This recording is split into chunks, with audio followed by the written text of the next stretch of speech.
సుప్రీంకోర్టుపై BJP ఎంపీలు చేసిన వ్యాఖ్యలపై రాజకీయ రచ్చ కొనసాగుతోంది. రాష్ట్రపతి బిల్లుల ఆమోదంపై గడువు విధించడం, వక్ఫ్ చట్టంపై సుప్రీంకోర్టు స్టే విధించడాన్ని తప్పుపట్టారు బీజేపీ ఎంపీ నిషికాంత్ దూబే.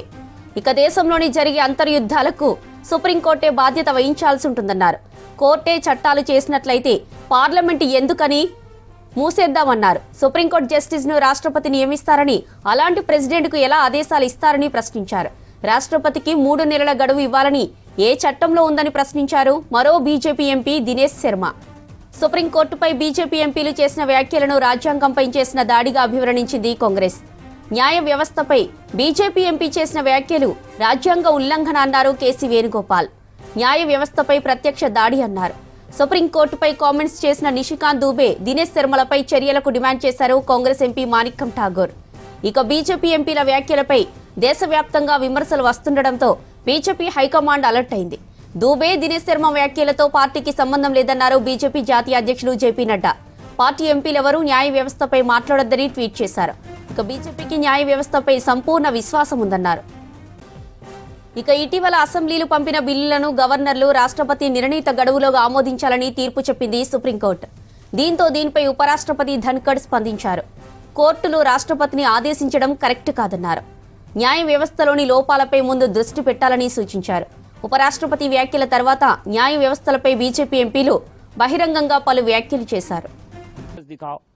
आप जब शिव की बात होगी, ज्ञान वापी मस्जिद की अब बात आएगी, कागज दिखाओ। मुगलों के आने के बाद जो मस्जिद बने हैं उसके लिए कहते हैं कि आप कागज कहां से दिखाओ।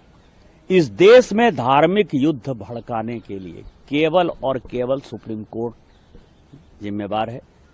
सुप्रीम कोर्ट का एकमात्र उद्देश्य है show me the face will show you the law. Supreme court अपनी सीमा से बाहर जा रहा है। सुप्रीम कोर्ट की सीमा यह है कि भारत का संविधान जिस कानून को बनाया उस कानून की उसको व्याख्या करनी है, और यदि वो व्याख्या नहीं कर सकती है और सब कुछ के लिए सुप्रीम कोर्ट जाना है तो इस संसद का कोई मतलब नहीं है, विधानसभा का कोई मतलब नहीं है, उसको बंद कर देना है। Actually, it is clearly a case of contempt of court, violation of constitutions. This is an anti-constitutional and clearly attracting the contempt of court activities. I think this cannot be taken as a lightly. One of the serious allegations has been made by a member of parliament against the Chief Justice of India. It is one of the important, very serious issue. Direct attack on judiciary. If this type of attack we never seen. Therefore, I think Honorable Speaker has to take action on these things. And court also has to take action on these things. Because this is clearly a contempt of court. Because now you have to understand, they are trying to threaten the judiciary also. They are trying to threaten the judiciary also. They are trying to blackmail the judiciary also. This is the most dangerous action on democracy. We have to understand that. And same way, the persons sitting in the higher authorities also doing the same way. One side you are praising the parliament. On the other side you are not even allowing the discussion in the parliament. You are not allowing LOP to speak 1 minute in the parliament. In this case, for attacking judiciary, you are praising parliament. On the other side, in the parliament, there is no discussion, there is no debate you are allowing. You are making parliamentary also a mockery. Clear double standard. So I think this is one of the serious issue. Congress party is considering it as a serious attack on constitutions. The BJP is trying to influence, change the constitution of India, and the signals are coming from people like Nishikant Dubey, who is very close to Mr. Amit Shah, and he has the words he used against the Honorable Chief Justice of India is unacceptable, and we hope that the Supreme Court on Monday takes sumo moto and take this as a contempt of court. To insult the Chief Justice of India is unacceptable to us, and we all know that Nishikant Dubey is a habitual offender. He speaks derogatory manner about all the leaders of the country. Therefore, he has the support of Mr. Amit Shah. Therefore, only he is doing this kind of thing and getting away. And Mr. Modi's silence on Nishikant Dubeyji's statement on the Honorable Chief Justice of India shows that why Mr. Modi is silent, and Mr. Modi as Prime Minister must react on the attack on the Chief Justice of India. The way Mr. Nishikant Dubey attacked the Chief Justice of India, BJP President Mr. JP Nadda, the outgoing BJP President JP Nadda, has tweeted yesterday in the late night, he got that distancing from them, which shows that they have the silent support. Mr. Nadda must prove that whether he really doesn't accept the words of Nishikant Dubey means he should take action against him. Bharat के संविधान के अनुसार कोई भी संसद को यानी राज्यसभा और लोकसभा को निर्देशित नहीं कर सकता, और क्योंकि राष्ट्रपति के दस्तखत हो चुके, राष्ट्रपति सर्वोच्च है, राष्ट्रपति को कोई चुनौती नहीं दे सकता. సుప్రీంకోర్టుపై బీజేపీ ఎంపీలు చేసిన వ్యాఖ్యలపై రాజకీయ రచ్చ కొనసాగుతోంది.